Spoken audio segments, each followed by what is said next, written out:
देशों में पाकिस्तान की पोल खोलेगी, दुनिया में आतंकिस्तान को बेनकाब करेगी।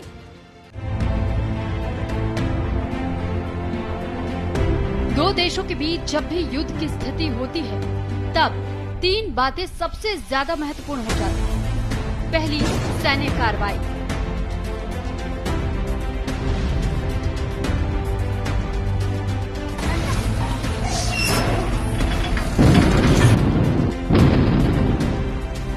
दूसरी, डिप्लोमेटिक चैनल के द्वारा बातचीत। और तीसरी लड़ाई सबसे ज्यादा महत्वपूर्ण मानी जाती है, जो नैरेटिव की लड़ाई होती है।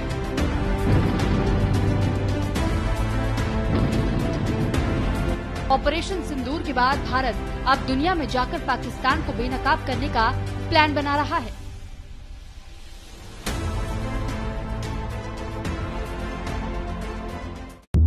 लॉन्च किया भारत का फोर्सेस ने, वो दिखा दिया कि भारत क्या कर सकता है।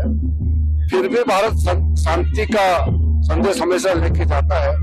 वो पूरे अलग अलग प्रमुख देशों में भारत का संसदीय दल, मेंबर्स ऑफ पार्लियामेंट और कुछ प्रमुख लीडर्स और फॉरवर्ड डिप्लोमेट्स और कुछ ऑफिशियल्स अलग अलग देशों में जाकर के भारत का पक्ष रखेंगे। और दुनिया को बताना जरूरी है और दुनिया को भी समझना बहुत जरूरी है कि भारत कितना शांतिप्रिय देश है और कोई भी आतंकवाद को बढ़ावा देता है तो उसके खिलाफ भारत भी कार्रवाई करेगा और पूरा दुनिया को भी कार्रवाई करना चाहिए। 22 मई को पहलगाम में आतंकियों ने 27 निर्दोष लोगों की हत्या कर दी थी।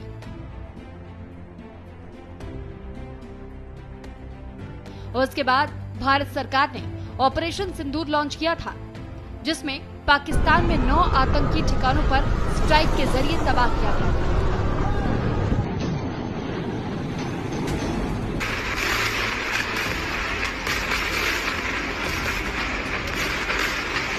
इसके बाद के एक्शन में कई पाकिस्तानी एयरबेस को निशाना बनाया गया था।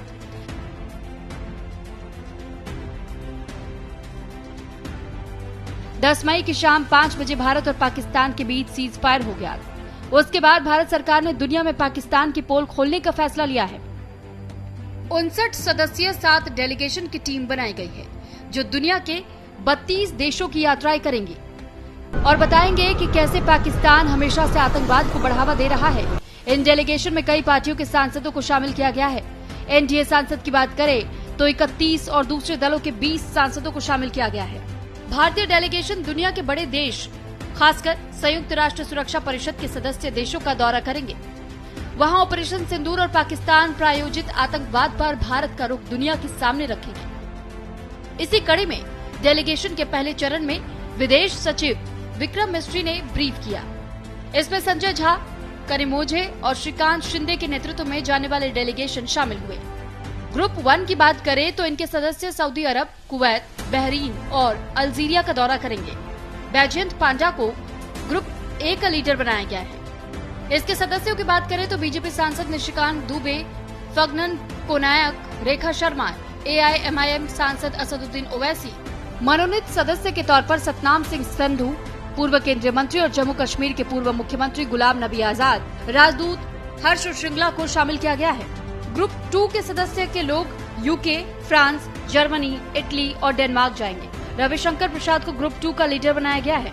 ग्रुप 2 के सदस्य की बात करें तो बीजेपी सांसद दगुपति पुरंदेश्वरी, शिवसेना उद्धव गुट के सांसद प्रियंका चतुर्वेदी, मनोनीत सांसद गुलाम अली खटाना, कांग्रेस सांसद डॉक्टर अमर सिंह, बीजेपी सांसद समीक भट्टाचार्य, पूर्व केंद्रीय मंत्री MJ अकबर, राजदूत पंकज सारन को शामिल किया गया है। ग्रुप 3 की बात करें तो ग्रुप 3 के सदस्य लोग Indonesia, Malaysia, south Korea, Japan, Singapore जाएंगे। ग्रुप 3 का लीडर संजय कुमार झा को बनाया गया है, जो JDU सांसद है।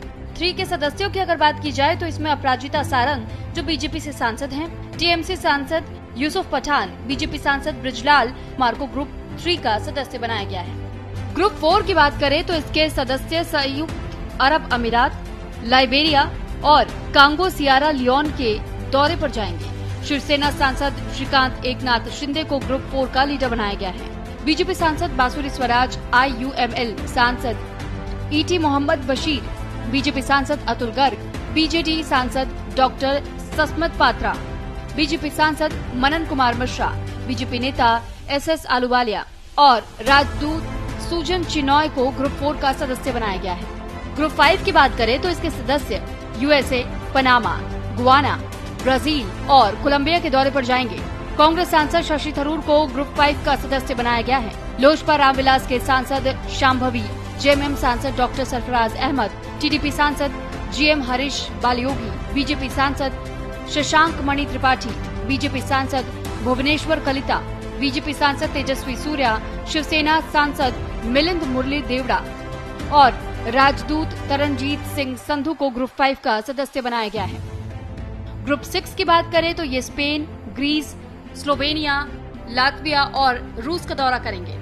डीएमके सांसद कनिमोझी करुणानिधि को ग्रुप 6 का लीडर बनाया गया है। समाजवादी पार्टी के सांसद राजीव राय, नेशनल कॉन्फ्रेंस के सांसद मियां अल्ताफ अहमद, बीजेपी सांसद कैप्टन ब्रिटिश चौटा, राजद सांसद प्रेमचंद गुप्ता, आम आदमी पार्टी सांसद डॉक्टर अशोक कुमार मित्तल, राजदूत मंजीव एसपुरी और राजदूत जावेद अशरफ को सदस्य के तौर पर शामिल किया गया है। ग्रुप 7 की बात करें तो ये मिस्र, कतर, इथियोपिया और दक्षिण अफ्रीका का दौरा करेंगे। सुप्रिया सुले को ग्रुप 7 का लीडर बनाया गया है। बीजेपी सांसद राजीव प्रताप रूडी, आप सांसद विक्रमजीत सिंह साहनी, कांग्रेस सांसद मनीष तिवारी, बीजेपी सांसद अनुराग सिंह ठाकुर, टीडीपी सांसद लावू श्री कृष्ण देवरायुल, कांग्रेस नेता आनंद शर्मा, बीजेपी सांसद वी मुरलीधरन, राजदूत सैयद अकबरुद्दीन को सदस्य के तौर पर शामिल किया गया है। 59 सदस्यीय डेलीगेशन को लेकर सियासी गलियारों में प्रतिक्रियाओं का दौर तेज है। कांग्रेस की ओर से 4 सांसदों को डेलीगेशन में चुना गया था। कांग्रेस का आरोप है कि उनकी ओर से जो 4 नाम दिए गए उनमें से केवल एक को चुना गया। कांग्रेस ने आनंद शर्मा, गौरव गोगोई, सैयद नसीर हुसैन और अमरिंदर सिंह राजाव वड़िंग के नाम का सुझाव सरकार को दिया था। डेलीगेशन में कांग्रेस के डॉक्टर अमर सिंह, सलमान खुर्शीद, मनीष तिवारी, शशि थरूर को चुना गया है। इस तरह कांग्रेस का आरोप है कि केंद्र ने केवल आनंद शर्मा के सुझाए नाम को चुना, जो मोदी सरकार के गंभीर राष्ट्रीय मुद्दों पर सस्ते राजनीतिक खेल को दिखाता है। ऑपरेशन सिंदूर को हमने कहा है एक ऐतिहासिक ऑपरेशन है और हमने सशस्त्र बलों को हमने बधाई दी है, पर ये प्रधानमंत्री एलओपी से बात नहीं करते हैं, कांग्रेस अध्यक्ष से बात नहीं करते हैं, हमसे नाम मांगते हैं, हम 4 नाम देते हैं, उनमें से एक नाम लेते हैं, 4 अपना नाम जोड़ते हैं। ये क्या, किस तरह की राजनीति है? और मध्य प्रदेश के मुख्यमंत्री, मध्य प्रदेश के 2 मंत्री, उप मुख्यमंत्री सोफिया कुरैशी को बदनाम करने में लगे हुए हैं। यहां विदेश सचिव का ट्रोलिंग होता है। कैसे बीजेपी सांसद डेलीगेशन में आपने भर रखा है? जैसे सांसद जिनका बयान देखिए, क्या क्या उन्होंने नहीं कहा, क्या क्या बयान इन्होंने इन सांसदों ने नहीं दिया है, विष भरी बयान दिए हैं। तो जब तक आप घर के अंदर, भारत के अंदर ध्रुवीकरण की राजनीति करते रहो। कांग्रेस के बाद तृणमूल कांग्रेस ने केंद्र सरकार के फैसले को आड़े हाथों लिया। यूसुफ पठान ने डेलीगेशन से अपना नाम वापस ले लिया है। पाकिस्तान की पोल खोलने विदेश दौरे पर जा रहे सांसदों के दल में यूसुफ पठान शामिल नहीं होंगे। टीएमसी का आरोप है कि सांसदों के प्रतिनिधिमंडल में यूसुफ पठान का नाम शामिल करने से पहले सरकार ने टीएमसी के साथ कोई सलाह मशवरा नहीं किया था। हालांकि टीएमसी ने साफ कर दिया है कि पार्टी ऑपरेशन सिंदूर पर सरकार को समर्थन जारी रखेगी। कि अगर कोई डेलीगेशन जा रहा है, हमें कोई दिक्कत नहीं है, डेलीगेशन जाना चाहिए, जाए। और जिस तरीके से टेररिज्म को बढ़ावा देके इंडिया का पीस को डिसरप्ट करने का प्रयास पाकिस्तान की तरफ से हो रहा है, उसका हम कड़ी निंदा करते हैं। उसको ग्लोबल स्टेज में रखना भी चाहिए, लेकिन मेरा पार्टी से कौन जाएगा, ये डिसीजन पार्टी का है। अमूमन हर मोर्चे पर सरकार को घेरने वाले हैदराबाद के सांसद असदुद्दीन ओवैसी ने ऑपरेशन सिंदूर का समर्थन किया है। असदुद्दीन ओवैसी सऊदी अरब, कुवैत, बहरीन और अल्जीरिया का दौरा करेंगे। इससे पहले ओवैसी ने पाकिस्तान पर जमकर निशाना साधा है। ओवैसी ने पाकिस्तान को मानवता के लिए खतरा बताया है। पाकिस्तान पर आतंकवादियों को ट्रेनिंग, फंडिंग और हथियार देने का आरोप लगाकर भारतीय अर्थव्यवस्था और समुदायों को विभाजित करने का आरोप लगाया है। ये देखिए, हम लोग गवर्नमेंट ऑफ इंडिया, हमारी देश को रिप्रेजेंट कर रहे हैं। कोई हम लोग MIM पार्टी, NCP पार्टी या वो पार्टी को रिप्रेजेंट नहीं कर रहे। हम लोग मेंबर ऑफ पार्लियामेंट जरूर हैं, एक पार्टी के तरफ सेलेक्ट हुए हैं, बट ये जो काम है हम अपने मुल्क की नुमाइंदगी करने, मुल्क में क्या हो रहा उन देशों में जाके बताने के लिए, कैसा हमारे मुल्क में हमारी बेटियां बेवा हो रही हैं, हमारे बच्चे यतीम हो रहे हैं, कैसा पाकिस्तान इस मुल्क को डिस्टेबलाइज करना चाहता है। बीजेडी सांसद सस्मित पात्रा ने ऑपरेशन सिंदूर का समर्थन करते हुए दुनिया में पाकिस्तान को बेनकाब करने की बात कही है। पाकिस्तान जिस तरह से टेररिज्म का हब बन चुका है, जिस तरह से भारत को जो है उसने टेररिज्म को एक्सपोर्ट किया है भारत में, जिस तरह से भारत को क्षति पहुंची है पाकिस्तान की टेररिज्म की वजह से, वो तमाम विषयों को लेके और with proper evidence, facts, details जो कि मिनिस्ट्री ऑफ एक्सटर्नल अफेयर्स कल हमें ब्रीफिंग करेगी, ये तमाम विषयों के साथ हम लोग रखेंगे इसको अंतर्राष्ट्रीय पटल पे। और कई मुद्दे हैं जिसकी वजह से ऑपरेशन सिंदूर करना पड़ा, उन सब विषयों को भी इन राष्ट्रों के पटल पे हम लोग रखेंगे। ऑल इंडिया मुस्लिम जमात के अध्यक्ष मौलाना शहाबुद्दीन रजवी बरेलवी ने ऑपरेशन सिंदूर को लेकर सरकार से अपील की। बरेलवी ने सरकार से मांग करते हुए कहा, सांसदों के साथ सरकार डेलीगेशन में धर्म गुरुओं को भी भेजे। भारत सरकार के मुखिया नरेंद्र मोदी जी को मैं सलाह देना चाहता हूं, मशवरा है कि पॉलिटिकल लोगों के साथ साथ में धर्म गुरुओं को भी भेजा जाना चाहिए। हिंदू और मुसलमान, सिख, इन तीनों मजहब के जो धर्म गुरु हैं इनको विदेशों में भेजा जाना चाहिए। उसकी वजह यह है कि धर्म गुरु का जो असरात हैं, प्रभाव है समाज पर, वो समाज पर वो प्रभाव वो जड़ तक है। जितना असरअंदाज धर्मगुरु हो सकते हैं समाज पर, उतना असरअंदाज पॉलिटिकल लोग नहीं हो सकते। कुल मिलाकर भारत ने पाकिस्तान को बेनकाब करने की पुख्ता तैयारी कर ली है। पहले वाटर स्ट्राइक के जरिए अर्थव्यवस्था पर चोट, उसके बाद एयर स्ट्राइक के जरिए युद्ध के मैदान में पछाड़ने के बाद अब डिप्लोमेटिक स्ट्राइक के जरिए पाक को पछाड़ने की तैयारी हो रही है। Bureau report, news India. एक और भारत सरकार ऑपरेशन सिंदूर के बारे में जानकारी देने के लिए दुनिया में डेलीगेशन की टीम को भेज रही है, तो दूसरी ओर कांग्रेस मोदी सरकार पर निशाना साध रही है। अब विदेश मंत्री की कूटनीति पर सवाल भी उठाए जा रहे हैं। एस जयशंकर पर देशद्रोह का आरोप भी लगा रही है।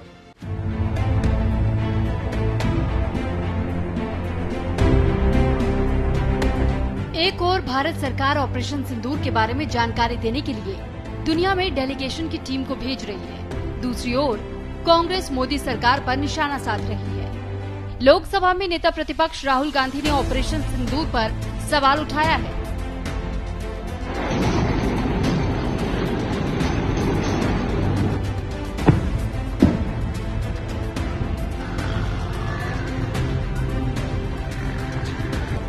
जयशंकर पर पाकिस्तान को ऑपरेशन सिंदूर की जानकारी देने का आरोप लगाया।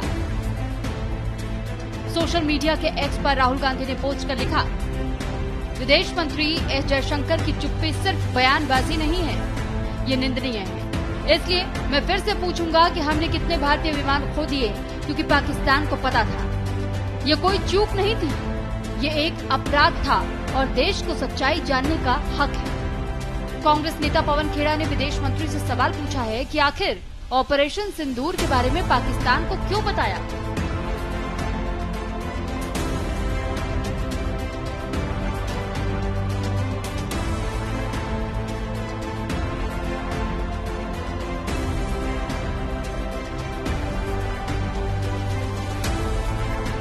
क्या इसको कूटनीति कहते हैं? ये मुखबिरी है, ये गद्दारी है, ये अपराध है। और उसके बाद जयशंकर इस तरह का बयान दें जो पाकिस्तान में और पूरे देश में, पूरे विश्व में हमारी हंसी उड़ रही है। इसलिए राहुल गांधी बार बार कह रहे हैं कि आप जवाब दीजिए इस फोरवार्निंग से, ये जो आपने पहले ही पाकिस्तान को बता दिया, इससे देश को क्या नुकसान हुआ। यह हमारा लिए जानना बहुत जरूरी है। देश के कितने हवाई जहाज गिरे, देश को क्या नुकसान हुआ और कितने आतंकी बच के भाग गए, ये जानना हम सबके लिए बहुत जरूरी है। एक वक्त था जब पाकिस्तान की आर्थिक स्थिति बेहतर थी, लेकिन नीतियों की विफलता और आतंकवाद को बढ़ावा देना पाकिस्तान को इस कदर भारी पड़ा है कि अब उसके लोग विदेश जाकर भीख मांगते हैं। पाकिस्तान भी दुनिया के आगे कटोरा लेकर फिरता रहता है। बावजूद इसके वो अपनी पुरानी हरकत से बाज नहीं आता।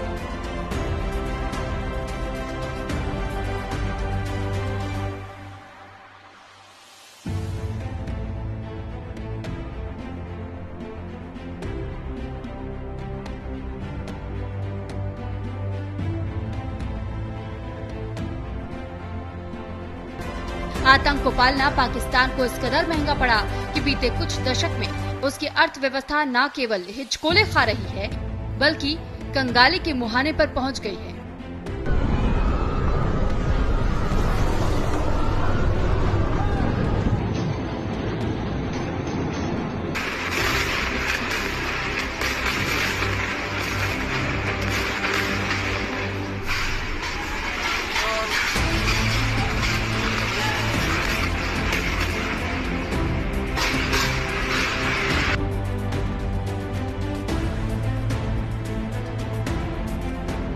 भारत ने दुनिया में पाकिस्तान को बेनकाब करने के लिए जब से 32 देशों में डेलीगेट्स भेजने का फैसला किया है, पाकिस्तान बौखला गया है। भारत की कूटनीतिक दांव से परेशान हो गया है। ऑपरेशन सिंदूर के बाद पाकिस्तान एक बार फिर अपनी छवि बचाने की कोशिश कर रहा है, क्योंकि भारत ने पाकिस्तान के चेहरे से आतंकवाद का नकाब हटा दिया है। यही वजह है पाकिस्तान अब भारत की नकल कर रहा है। दिल्ली की तर्ज पर दुनिया में अपने डेलीगेशन को भेजने का फैसला किया है। देखिए, ऐसी रिपोर्ट्स हैं कि अब पाकिस्तान भी भारत की तरह से ही एक डेलीगेशन अंतर्राष्ट्रीय समुदाय में भेज रहा है और जाहिर है कि पाकिस्तान भारत की नकल करते हुए जिस तरीके से भारत का एक सर्वदलीय डेलीगेशन अब विदेशों की यात्रा करेगा और पाकिस्तान के सारे झूठ को बेनकाब करेगा। एक और जहां भारत सरकार पाकिस्तान को दुनिया में बेनकाब करने के लिए डेलीगेशन भेज रही है, वहीं दूसरी ओर ऑपरेशन सिंदूर के दौरान अपनाई गई रणनीति को लेकर विपक्ष सरकार से सवाल पूछ रही है, विदेश मंत्री को कटघरे में खड़ा कर रही है। कुल मिलाकर पाकिस्तान पर डिप्लोमेटिक स्ट्राइक के साथ देश की सियासी फिजा अब भी उफान पर है। Bureau report, news India.